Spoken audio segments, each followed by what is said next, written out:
Desde hace siglos, el relato de la creación en Génesis, bueno, ha sido tema de debate, ¿no?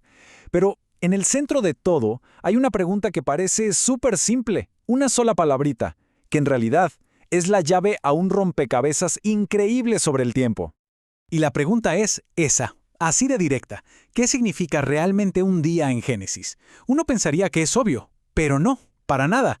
La respuesta es mucho más compleja y la verdad, fascinante. A ver, metámonos de lleno en esto. El debate en esencia se reduce a dos grandes ideas. Por un lado está la visión literal. Un día es un día, 24 horas y punto. Y por el otro está la idea de que día se refiere a una era, un periodo de tiempo mucho más largo, simbólico. Para ver cuál tiene más sentido, tenemos que irnos al texto original. Y aquí va nuestra primera pista. No se trata de lo que nosotros creemos que dice, sino de lo que realmente dice el lenguaje original. Todo, todito, se centra en una sola palabra hebrea. Esa palabra es Yom. Y miren, aquí es donde la cosa se pone buena. Porque Yom no es tan simple como parece. No tiene un único significado. De hecho, es una palabra súper flexible que se usa de muchas maneras en toda la Biblia. Y esta flexibilidad es la clave de todo. A veces, Yom sí significa un día literal de 24 horas, como cuando se habla del Éxodo. Otras veces se refiere solo a las horas de luz, o sea, al día en contraposición a la noche.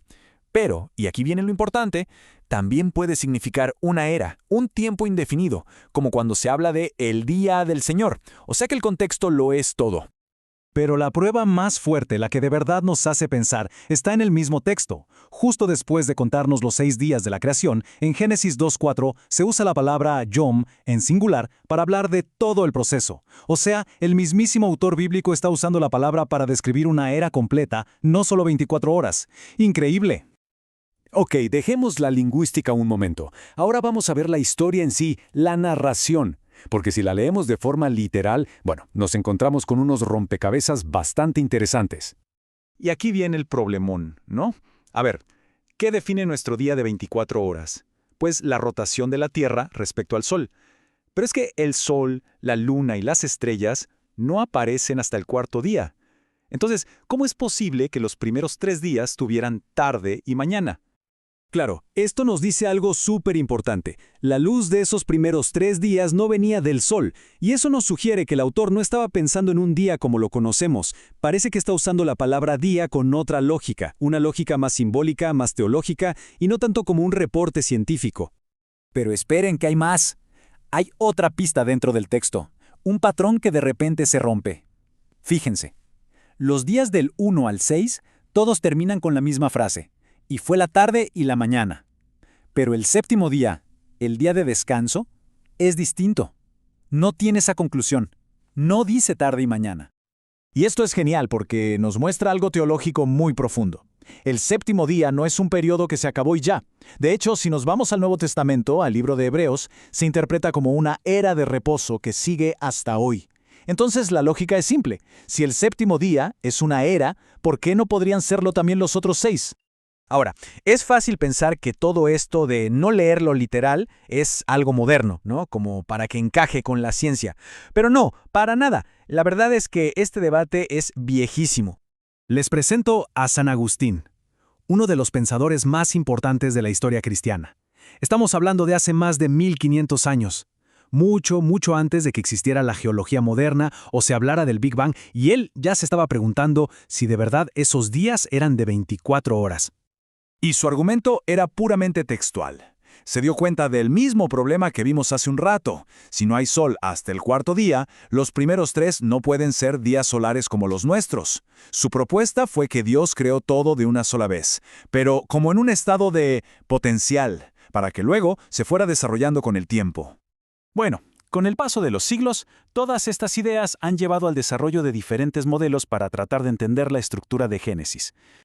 Una de las más famosas es la teoría del día-era. Lo que propone es que cada yom, cada día de la creación, en realidad corresponde a una larguísima era geológica. Es un intento de hacer que el relato bíblico y la ciencia vayan de la mano. Y luego está otra idea muy influyente sobre todo en el mundo académico, la hipótesis del marco. Esta visión nos dice, oigan, tal vez no deberíamos leer Génesis como una línea de tiempo, sino como una obra literaria, organizada por temas. Y la verdad es que esta hipótesis es muy elegante. Lo que propone es que los días de la creación se organizan en dos grupos que van en paralelo. Los días 1, 2 y 3 son días de formación. Dios crea los espacios, digamos, el tiempo, los cielos, la tierra. Y los días 4, 5 y 6 son días de llenado. Dios pone cosas en esos espacios. El día 4 llena el 1, el 5 llena el 2 y el 6 llena el 3. Es una estructura poética, súper ordenada. Entonces, si vemos las cosas así, el objetivo del autor no era darnos una clase de ciencias sobre el orden exacto de los eventos. El punto era otro, un punto teológico, mostrarnos a un Dios que crea con orden, con propósito, que transforma el caos en un cosmos funcional. Ahora, entender el día de Génesis como una era, bueno, eso tiene implicaciones muy profundas que van mucho más allá de si la Tierra es joven o vieja. Por ejemplo, un tema complicado, la muerte antes de la caída de Adán. Quienes defienden que la Tierra es antigua proponen una distinción que es clave. Una cosa, dicen, es la muerte biológica, plantas, animales, que es parte natural de un ecosistema. Y otra cosa muy distinta es la muerte espiritual del ser humano, esa separación de Dios que fue la consecuencia de la caída. Al final, todo este análisis nos lleva de vuelta a una pregunta fundamental sobre el propósito de este texto. Hagamos un recuento rápido de las pistas que apuntan a una visión no literal. Primero, la palabra yom es flexible. Segundo, no hay sol los primeros 3 días. Tercero, el séptimo día parece ser una era que no ha terminado.